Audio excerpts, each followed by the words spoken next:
Hey everyone, Fishy Wizard 5 here, and I want to give a short review on Brighter Shores after an entire day of me playing this game. Now, I'm about 8 hours into the game. I am level 64 all, and I basically just passed the first area of the game. For context for people who want to know. Now, I am going to include a very minor spoiler after episode 1, so you guys can skip that if you don't care to, or if you care about the spoiler and don't want to get spoiled.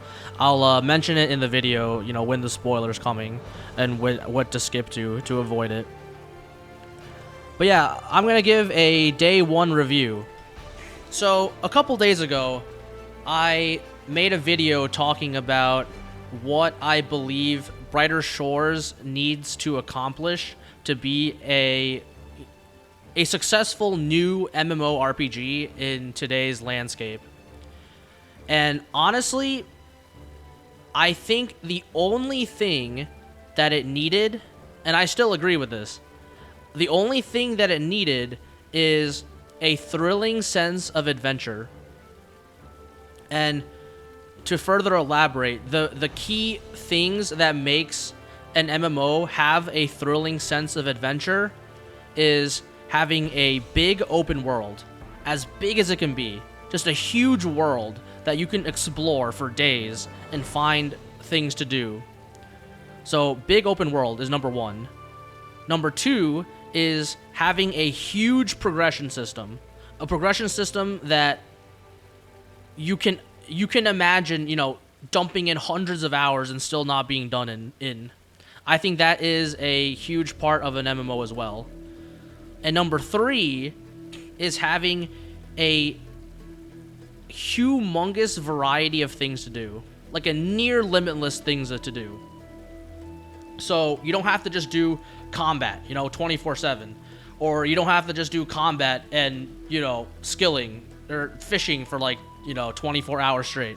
You can do combat, you can do some random, I don't know, running around in circles like agility or something, or you can try to make money by picking flax, or do PvP, a lot of different things like that. That is the third, I think, really, really big thing that an MMO would need to be successful, for it to hit a large audience of people, because a lot of people like to do a lot of different things.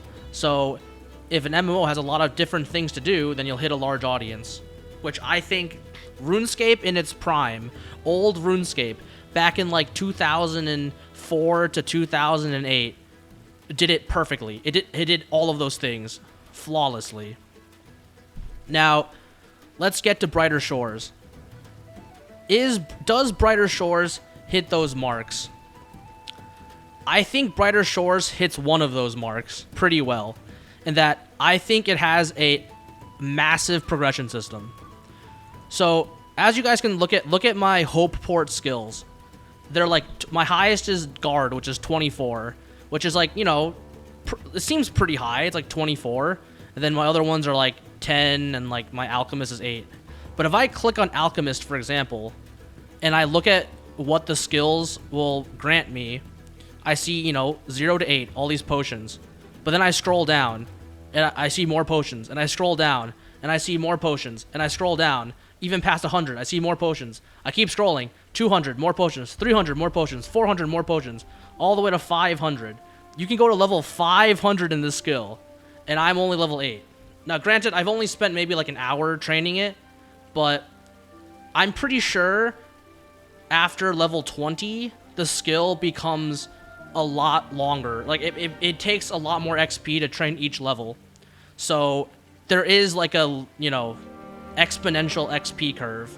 So it's not going to be that fast to get to level 500, So this game does have a very, very large progression system, as it feels to me right now, after playing this game for so long today. So I like that about the game. Now, what about everything else? A big open world. Well, if I look at my map here and I zoom out, it honestly is not that much. It's not very big. It's not open either. Every single place is basically encapsulated in like a room, as if it was like a dungeon in dungeoneering. Like it's just like a room in the dungeon. It just feels like one big dungeon. Like it doesn't feel like an open world. So it's not very big. Now, granted, you know, this is day 1 and the Gowers can add 10 more worlds. You know, if they do that, then sure. The world would feel a lot bigger. But as of right now, it's not very big, and the aesthetics of the game doesn't help that, you know, feature of it. Although I will say I do find it charming. Like I'm not hating on the aesthetics, like the room, you know, looking aesthetics. I just think it doesn't help the open world fact of it. So the Gowers, they needed to have more areas, I guess, for that open world feel to come to the players. Now, what's the other thing? Having a limitless thing to do. I'm not gonna lie, there are a lot of skills in this game. I think that there's gonna be, you know, if you have all the areas and whatnot, there are probably gonna be a lot of skills. But the skills, they really kind of feel similar to RS skills, where it just feels like you're doing chores. And you know, maybe I'm just growing older and I just hate doing chores. I don't have all the time in the world to just do chores all the time. It's really not what I feel like doing. And every single skill is just more or less the same chore, just packaged in a different way.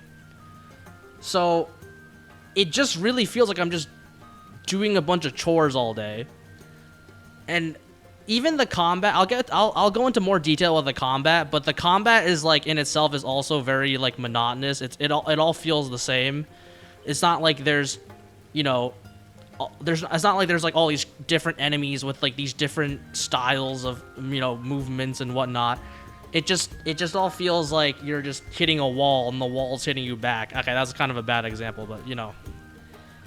So I feel like there is an illusion of a lot to do, but for me, I'm not feeling it, at least as of right now. And if I change my mind later on, I can make a follow-up video, you know, like another review of, you know, day 30 of playing this game. But I don't think Brighter Shores hits the 3rd mark either. So it really only hits one mark of you know, the thrilling adventure, and that is having a big progression system. So what are other things I want to go into that I feel like are more specific, I guess, to this game? I don't want this video to come off as just like a bunch of complaining, but I want the Gower brothers and you all to, I guess, understand the frustrations that I myself and I know other people who have played this game are having, and maybe can work on. So, first thing is, I think there are a lot of elements to this game that are kind of counterintuitive to the MMO genre. So, the MMO genre, I think, is at its best when you're in a new world and you're completely immersed in it. Like, you're immersed into being in this world as a person and exploring the world as like a person in the world would explore it. But this game has a lot of things to it that kind of break the immersion of, oh, I'm in a new world, and instead you feel, oh, I'm in a video game, like I'm just in someone's game and not like I'm in a new world. And I think that's very important for, you know, me to really enjoy an MMO. I need to feel like I'm in this world. And I think games like RuneScape did it super well, because you were just a person in the world running around this like humongous landscape. You know, you can hit things if you want. You can pick people's pockets. You can pick things off the ground and sell it. Like, it just felt like you were in this world doing what you wanted to do. So let me get into some examples of what is immersion breaking. I think combat is pretty... It's like its own thing. It's not like RuneScape combat, where RuneScape, you can attack something and then they hit you back and you're like, oh wait, you know what? This guy hit me really hard. I don't want to fight anymore. I'm just gonna run away. Like, you can't do that. In this game, when you get into combat with something, you're basically locked into combat with them. You cannot run away unless you hit this like immunity thing where it's basically like a runaway timer, but you have to take like 3 hits before you can run away. And sure, if you're hitting something equal level to you, it's like not gonna kill you, but it's still just really, it's a really clunky system that it just doesn't seem very natural. It just feels like, oh, I'm in combat with this thing by accident, I want to run away, so I have to hit the run away button, I have to wait 3 seconds, and then I run away. So, and then the combat, you know, it somehow feels even more like auto battler than old RuneScape did. Like old RuneScape, like in old school RuneScape, you just hit something and they hit you and you hit them. But you at least could do, you know, some like kiting, like you can run back and forth, or you can like hide behind a wall and like attack from afar. There were stuff you could do rather than just like attacking and AFKing. This game, since it locks you into combat, you just go into combat with something, and then you're just hitting each other, and you just stare at each other's like HP, and then just, they're gonna die or I'm gonna die. And the potions, I'm gonna make this fast. It's turning into like a little rant, but the potions have this weird, like, it has a really long, what's it called? There's like a really long charge up time. Like when you heal, it's not like in RuneScape where you instantly heal HP when you eat food. You click the potion and it takes like 3 seconds to drink the potion, and then it uses like a global cooldown, and then you keep attacking. So healing has like a weird clunky delay. So, and I really hope that they change that. Either get rid of the delay or, I don't know, do something about it so it doesn't feel as clunky. And if the potions are too OP, just nerf the potions. It just doesn't feel good to use. Okay, that's with combat. Actually, one last thing with combat is enemies that are too high level, you cannot get into combat with them. It just, like, why? Like, why is it like that? If I want to attack a dragon that's like 100 levels higher than me, I should be allowed to do that. And I should be allowed to get one shot for being careless or being brazen to attack a level 100 dragon. Or it's like, you know, in RuneScape, you run through the wilderness and a dragon just one-shots you. Well, why were you in the wilderness? That you should learn not to, you know, just nilly-willy just run into dangerous areas. Here, it's like you go to a dangerous area and nothing hits you, and it just says, oh, you're too low level. You need to be level 44 to attack this guy. It just feels like you're not in a world and you're just in a video game. It's just very immersion breaking that I don't like about games that are, you know, trying to be MMOs. There's also no punishment for dying either, which I think is, you know, I'm not like a big hater of this, but having a punishment for dying, even just a very small one, definitely makes you care about your character a lot more and care about your, you know, well-being. If you just can die and just respawn and just go back and die and respawn, it just kind of feels like you can just gung ho like rush in and do whatever you want, and if you die, you just like, all right, well, I'll just do something else. You know, you lose respect for your character, I guess. Another thing that I don't like about the immersion is there's a lot of areas to train in this game, and there's a lot of levels. So you might be wondering, there's not a lot of areas to train. So you might be wondering, oh, if the world is so small, if I'm level like 300 in fishing, like what am I catching for fish? Where's the level 300 fish? Well, the level 300 fish don't actually have their own area. It's not like in this mythical, hidden ocean or hidden sea with these like crazy fish. No, the level 300 fish are in the same place as the level 2 fish. They're just like they just replace the level 2 fish. So the level 300 fish are in the same beginner area as the level 2 fish, because that's just how the game works. When you reach a higher level, they're replaced with high level fish, which it's convenient for a game because it makes all of your players congregate to a small area of places to skill. You can talk to them, but it is so immersion breaking. It doesn't make any sense that a guy with level 300 fishing is fishing in the same creek as a level 2 fishing the same fish, and we're like supposed to be catching the same fish. It just doesn't make any sense. I don't like that about this. That's just my rant about immersion, and I think that this game has a lot of stuff that's not helping it. And I have 2 more points. So one is going to be the spoiler, so I'll do that one last. So the other point, the first point that I want to bring is this game is an MMO. As you guys can see in the video, there's a lot of people running around. These are all, people in my server that are just running around, doing their quests, whatever. I cannot interact with them at all. If I right-click, left-click, nothing. I can't do anything. I can't, examine them. I can't follow them. I can't trade with them. There's nothing. By the way, you can't even tell which guy I am. I'm this guy on the bench.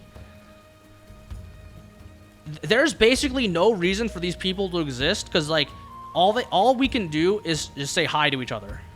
We can just, I can type hi, and that's it. That's our interaction in the game. Actually, sorry. There is one interaction. There is one interaction that you have with other people in the game, and that is competing for training your combat. You have to still compete with each other to kill the same mobs. So the only interaction that you have with other people in the game is competing for resources. And I think that is so anti-MMO. You don't want to play a multiplayer game where your only multiplayer interaction is negative. And that's the only interaction so far in this game. Now, I think a lot of this will be alleviated when they update the game to have trading, so you can actually, have some sort of interactivity with other players, and it's not like everyone's just playing a single player game that has weirdly competitive skilling in it. But that's my gripe with the MMO, the multiplayer. There's just no multiplayer. There's nothing in the game that's multiplayer except for fighting with each other for resources. Okay, now I'm gonna do the quick spoiler segment here. If you guys are past the first episode, then this is not a spoiler. So once you reach past the first episode, you will realize that when you reach the next area, you cannot use the gear or combat equipment or levels that you've acquired in the previous area. So you're reset back to 0 in a new area. I think that is, it's an interesting concept.